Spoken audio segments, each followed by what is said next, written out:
No. But you were able to deny it until I caught you in the act. Oh, Iris, I don't know what you think you saw, but you're obviously very mistaken. Poor Dennis thinks he's had your undivided attention all this time, while you were scheming to get Brian away from me. That's not true, and you know it. Then why were you alone with Brian in Ted's apartment? We were talking about you, if you must know. Me? You have the nerve to use me as a pretext for your clandestine rendezvous. You've been maneuvering to get Cecile and Dennis together for weeks. That was the only pretext I was seeing Brian on. Of course, I've encouraged Dennis and Cecile. He needs someone his own age, not someone... Excuse me, I can't. I'm going to answer it.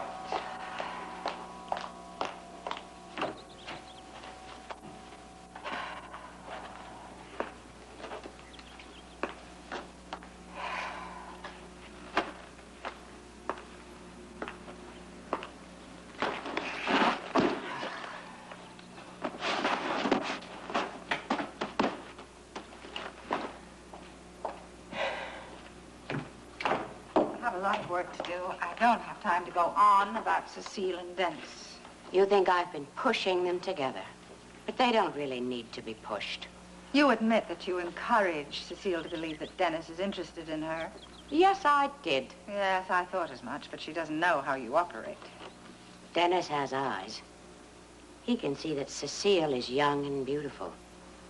Why should he continue to throw his life away on someone who's old enough to be his mother? I think you've said enough, Iris. No. I've just started.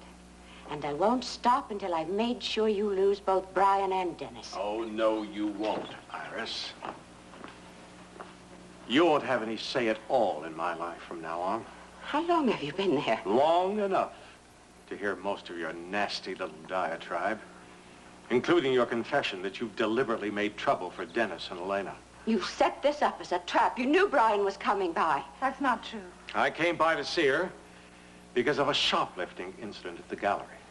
And when I heard you were here and saw the state she was in... You decided to eavesdrop. It seemed to be the best way to find out what you've been up to with Dennis and Cecile, since I knew that you'd deny everything if I didn't hear with my own ears. Oh, you put him up to this, no matter what he said. Don't you start in on Elena again. Why does she pretend she wants to hold on to Dennis when it's only too clear she's after you? Elena, don't dignify that with an answer. What are you doing? I'm throwing you out of Elena's house, and I strongly suggest that you never come back.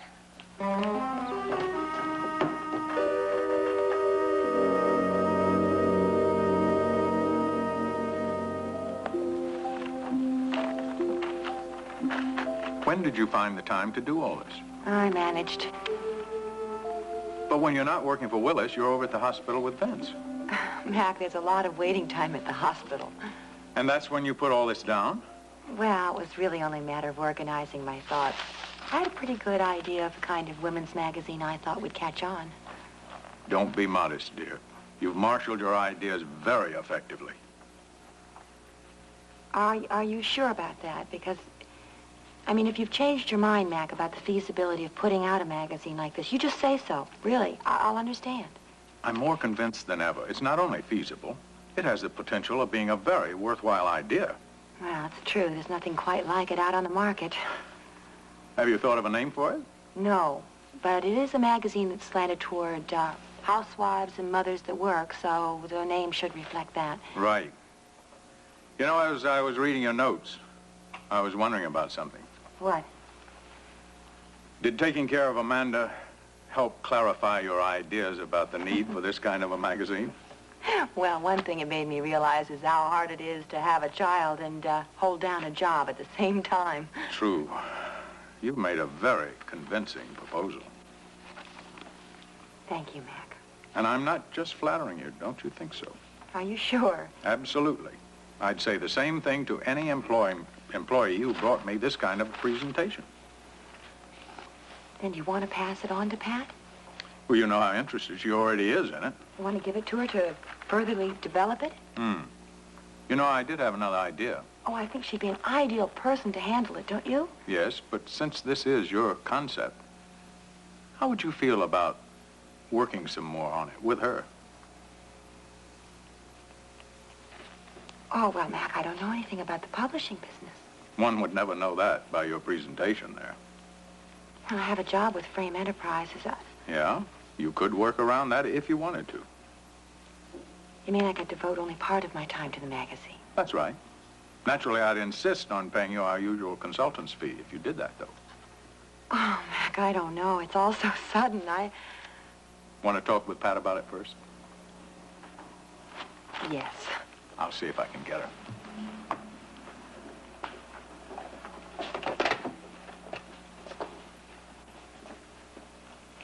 Oh, Liz, would you come in for a moment, please? Thank you.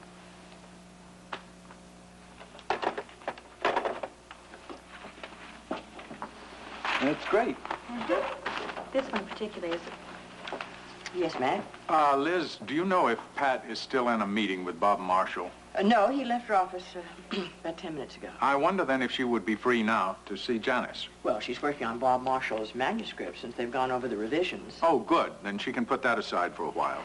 The book is already late. Our printers are waiting for it. I know the situation with the Marshall manuscript, Liz. I would like to give this project priority. What project? Janice has come up with a new concept for an exciting woman's magazine, and Pat would like to work with her on it. Now, would you get Pat, please?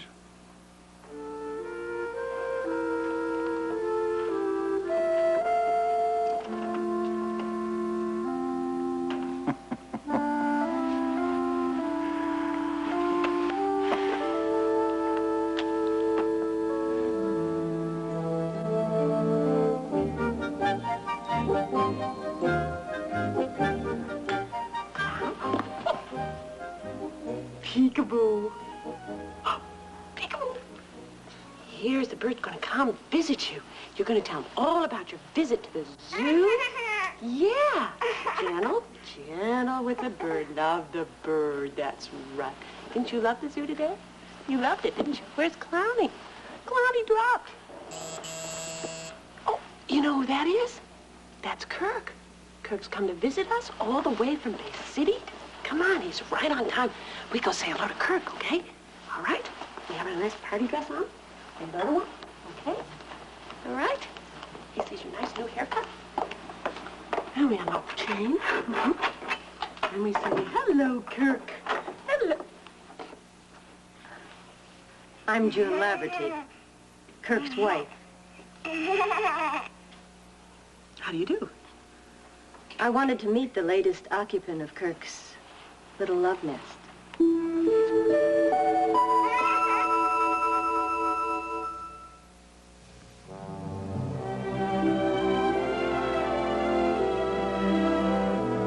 The first part of it.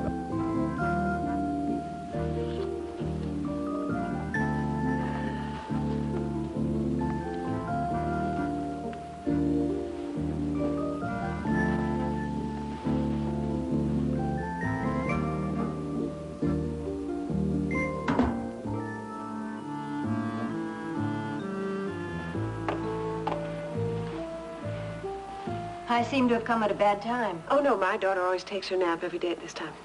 Did you get her settled? Yes, thank you. I must confess, I didn't expect to find such a domestic scene when I came here. Well, I think perhaps you misunderstand the situation. I don't think so. Aren't you being presumptuous? No, because I know why my husband keeps this apartment. Yes, but you don't know me or how I met your husband. Do you think it's relevant? Yes, I do. Kirk is letting me have this apartment as a favor. I'm sure he is. But what kind of favors are you doing for him in return? Look, I resent you implying that there is something between Kirk and me. What else am I to think? Suppose you hear me out before you jump to conclusions. All right, I'm listening. First of all, I met Kirk through mutual friends in Bay City. That is my home. You're just visiting New York? Yes, that's right. And when Kirk found out I was coming to New York, he offered to find me an apartment. Didn't you wonder how he came up with one so quickly? He told me that Laverty Brothers uses this place. Laverty Brothers? Yes. He says that the executives use it when they're in town on business. Oh, I see. You find that amusing? Well, I can't help it. It all has such a familiar ring. Does it?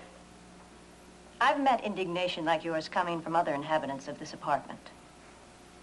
What other inhabitants? Did you think you were the first woman to stay here? Mrs. Laverty, it never occurred to me to ask Kirk who else stayed here. He wouldn't have told you anyway. Told me what? That he installs his mistresses here. Well, I don't know anything about Kirk's mistresses, but I am certainly not one of them. There's no need to be defensive, my dear. I'm not being defensive, and don't call me dear. Look, I'm not condemning you, but I think you should understand something. While Kirk is exceedingly generous, you shouldn't expect much more than you're getting right now. Well, just what do you think I'm getting? What all the others have gotten. Okay, what's that? This apartment, for one thing. Yeah, go on. Expensive evenings on the town, charge accounts at the best department stores, possibly an allowance, am I right? I think maybe you better talk to Kirk about this. Well, I tried to stay out of that part of his Oh, life. really? I don't think you try very hard. Because I came to see you. Do you make these kind of visits often? Only when I feel they're necessary. And when's that? Whenever one of his little liaisons threatens to become permanent. Are you finished? Not quite. I think you should know about my relationship with Kirk. You can't have much of a relationship if he keeps mistresses. We have an understanding. He always comes back to me in the end. Look, I hope you're finished because I don't have much more stomach for this. I'm going now. Not till I've had my say. Look, Mrs. Laverty, I have plenty of money of my own. I don't need Kirk's money. And this apartment? I rent it. And I've known from the beginning that Kirk was married. Oh, that didn't bother you? No, it didn't, because I made it perfectly clear to Kirk that he can expect nothing but a friendship from me. Obviously, you're the kind of woman that doesn't understand that a friendship can exist between a man and a woman. You expect me to believe that you and Kirk are just friends? I don't really care what you believe, Mrs. Laverty, but I am paying for this apartment, so you can go. Very well.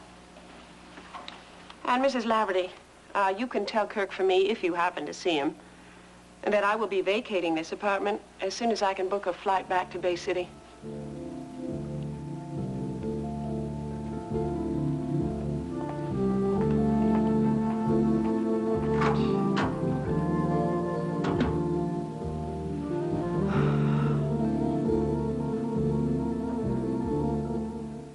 That was a very trying board meeting. If Mr. Henderson hadn't gone on at such lengths, we wouldn't have to be meeting again tomorrow. He is a very long-winded man. But he's capable. That's the important thing. Remind me to go over some things with you before the meeting tomorrow. You know, there's some points you think I should bring up? Oh, well, I know I'm a member of the board, Kirk, but I do enough talking as it is. But maybe you'd like to tell me what's on your mind as we go across town. I'd just as soon speak to you about it later this evening. I have plans for later this evening. I thought I'd drop you off at the house. Do those plans involve Rachel Corey? What do you know about Rachel Corey? Kirk, it's a relatively easy matter to find out who's staying in the apartment you keep. Albert, don't start the car yet. We'll need another minute. Yes, sir. What do you want to know about her? You want to volunteer information? Apparently, you misunderstand the situation. I already know all I need to know about Mrs. Corey. What does that mean? I met her today. Where? At the apartment. I wish you hadn't gone there. I'm glad I did. It was very interesting. However, I wouldn't count on seeing her tonight. She may not be in the mood. Where are you going? Albert can take you home. I prefer a cab. Good night.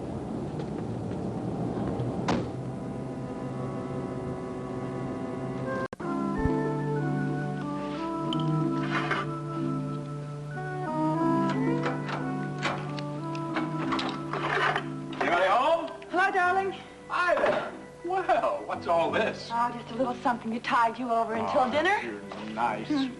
How are you? Oh, fine. How are you? Oh, much better now that I'm back home again. Shall I make us a drink? No. As a matter of fact, you take off your jacket, put on your smoking jacket, and relax a little bit. I fix the drinks. You know, you really amaze me. Why? Well, not only do you have the hors d'oeuvres ready, you make my drinks, you make me feel like $1 million, Oh, come on, man. but also you come up with a terrific idea for a new magazine. Did Pat talk to you about our little talk this afternoon? Yes, she did. Well, don't keep me hanging. She couldn't have been more enthusiastic. Then she wants to develop the idea. Yes, she does. Do you still want me to work on it with her? But of course I do. It's your baby. Oh, yeah, but she had a lot of good ideas herself. You like her? Oh, she seems very nice. I mean, she was very supportive, had a lot of ideas. Great. There is just one thing, though. What's that? Well, I think I ought to talk to Willis. It sounds like this is going to take a lot more time than you thought, Mac. Well, that's a good idea. As a matter of fact, I've already arranged for you to have an office at the complex so you can come and go just as you please. An office? You don't like that? Well, I suppose it's a very practical idea. Of course it is. Mac, are you sure that you're not going to get tired of having me around all the time? Are you serious, Well, you Janice? know what I mean. You just see me all the time here. You'd see me at the complex, and... There's no way I could see too much of you. To you, honey.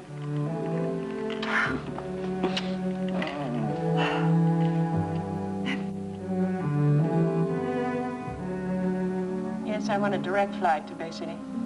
Yeah. As soon as possible tomorrow, I would like it. There's no flight available? No, I can't be on standby. I have a baby with me. Okay, put me on the list for the cancellations, and you'll call me. Okay, thank you.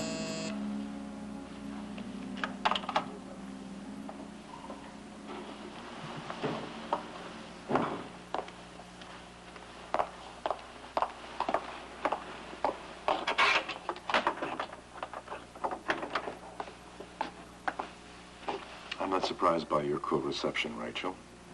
Then you know about the visit I had with your wife? Yes, and I'm sorry. She shouldn't have come here. She seemed to think she had every right to come here. Can we talk about it? I don't see what purpose that would serve. Please? Okay.